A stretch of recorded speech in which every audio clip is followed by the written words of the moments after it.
Buenas tardes, mi nombre es Leticia Bravo Hernández y estaremos hoy comentando el momento 2 de evidencia de aprendizaje de la unidad 2 y estaremos hablando sobre sepsis.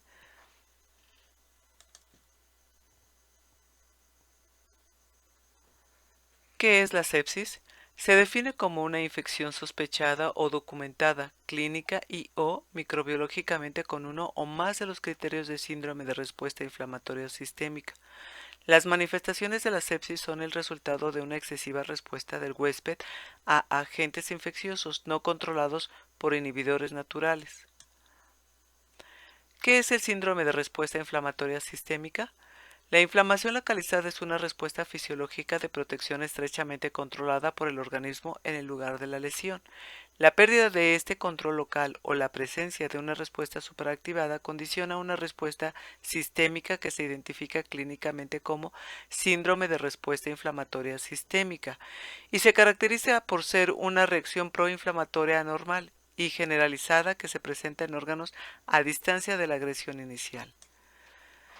Ahora estaremos hablando sobre criterios y fases. Mencionaremos 10 criterios tanto clínicos como de laboratorio para diagnosticar sepsis.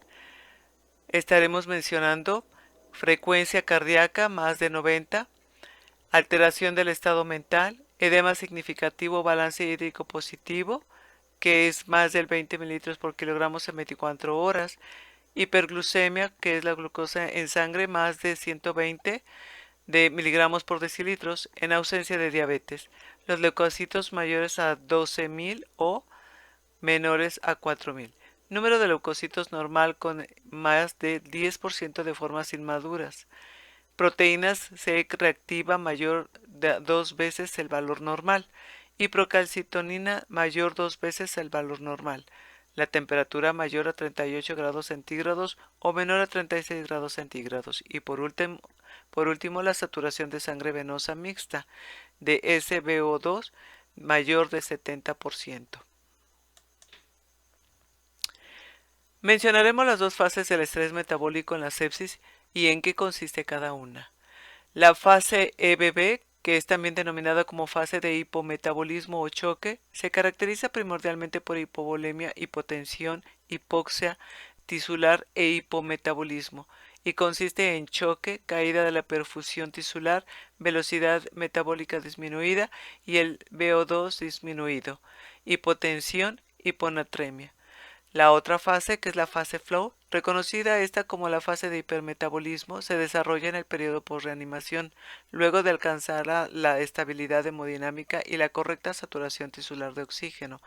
Consiste en catabolismo, aumento y liberación de glucocorticoides, velocidad metabólica aumentada, el VO2 disminuido, glucagón aumentado, liberación aumentada de catecolamina, liberación de citocinas y otros mediadores lípidos, producción de proteínas de fase aguda, excreción NUU aumentada, velocidad metabólica aumentada, alteración en el empleo de nutrientes.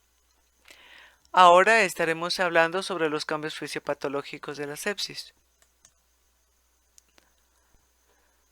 ¿Cuál es el incremento del gasto energético de una persona con sepsis? El gasto energético suele incrementarse entre 1.5 a 2 veces sobre lo propio del estado basal del individuo, pero suelen observarse aumentos mayores en dependencia del tipo y la gravedad del estrés. ¿Qué es la falla orgánica múltiple en la sepsis? La perpetuación del SIRS producto de las complicaciones aparecidas durante la evolución del paciente crítico y o el tratamiento inadecuado de los factores causales puede conducir a la falla orgánica múltiple. Durante la falla orgánica múltiple se deprime la gluconeogénesis hepática, por lo que puede aparecer hiproglucemia. Aumenta la concentración sanguínea de ácido láctico con la consiguiente acidosis metabólica y disminuye la capacidad del hígado para sintetizar proteínas. A su vez, el aporte exógeno de proteínas en esta etapa solo contribuirá a incrementar la producción hepática de urea y con ello la elevación de los valores de la misma en la sangre del paciente, agravando la desregulación del medio interno y añadiendo el riesgo de una encefalopatía hepatoamoniacal. Menciona 10 alteraciones fisiopatológicas en la falla orgánica múltiple. Las alteraciones de la falla orgánica múltiple son: se denomina la gluconeogénesis hepática, por lo que puede aparecer hipoglucemia, aumentar la concentración sanguínea del ácido láctico con la consiguiente acidosis metabólica, disminuye la capacidad del hígado para sintetizar proteínas. El aporte exógeno de proteínas en esta etapa incrementará la producción hepática de urea y con ello elevación de los valores de la misma en la sangre del paciente, agravando la desregulación del medio interno. Encefalopatía hepatoamoniacal, metabolismo graso durante la FORM, se observa una disminución tanto de la captación hepática como la oxidación de las grasas, disminución del aclaramiento sérico en los triglicéridos como el desarrollo de la hipertrigliceridemia, se reduce la tasa de cetogénesis, la lipogénesis se incrementa, lo que se traslada al aumento del cociente respiratorio. Y estaremos ahora hablando sobre la intervención nutricional. ¿Cuál es la función del soporte nutricional en la sepsis? Escasean las evidencias sobre los beneficios y la efectividad del sistema nervioso en la sepsis. Sin embargo, con la implementación temprana, teóricamente, la nutrición enteral puede asistir en la preservación de la integridad de la mucosa intestinal y de esta manera prevenir la translocación bacteriana. Para muchos, el evento desencadenante de la disfunción orgánica, permitiendo la reducción de la incidencia de complicaciones infecciosas, acortando la duración de la ventilación mecánica y disminución de los días de internación en la UCI y el hospital. En particular, ¿cuál es la función de la nutrición enteral y cuál se debe de indicar en la sepsis? Puede asistir en la preservación de la integridad de la mucosa intestinal y de esta manera prevenir la translocación bacteriana, para muchos el evento desencadenante de la disfunción orgánica. Deberá de ser indicada siempre y cuando el tracto gastrointestinal esté intacto y el paciente así lo requiera. La vía enteral es de elección sobre la parenteral. El inicio de la nutrición enteral debe de ser precoz, esto es, dentro de las primeras 24 a 48 horas de diagnóstico de la sepsis y tras la resucitación del paciente. ¿Cuáles son las consecuencias de la nutrición enteral en la sepsis? Isquemia intestinal, frecuencia de diarrea y residuo gástrico elevado 25 a 26 y un aumento de la incidencia de las complicaciones infecciosas después de nutrición enteral energéticamente completa. La nutrición completa o trófica, ¿cuál? Justifica tu respuesta. Se considera que la mejor estrategia es la trófica. La nutrición enteral trófica con aportes limitados hasta 500 kilocalorías es probablemente una mejor estrategia nutricional en la primera semana de evolución de la sepsis grave y el choque séptico.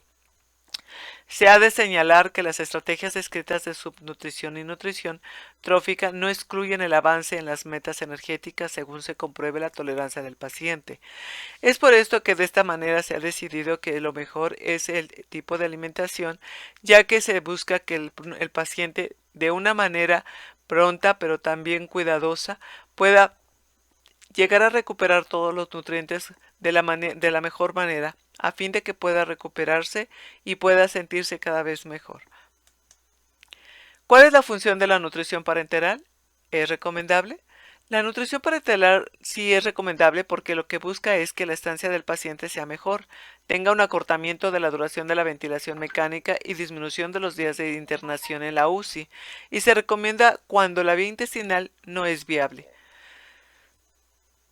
que generalmente se está hablando de la vía enteral. ¿Cuáles son las recomendaciones de carbohidratos, lípidos y proteínas en el paciente séptico? Bueno, el aporte de los macronutrientes se espera que sea de un 50-30-20 y los gramos por kilogramo por día, como lo estamos viendo, de carbohidratos son de 5 a 6 gramos por kilogramo al día, los lípidos de 1 a 2 gramos por kilogramo al día y las proteínas de 1.2 a 1.5 de gramos por kilogramos al día. Bueno, esta es mi presentación sobre sepsis, espero haya sido clara. Gracias.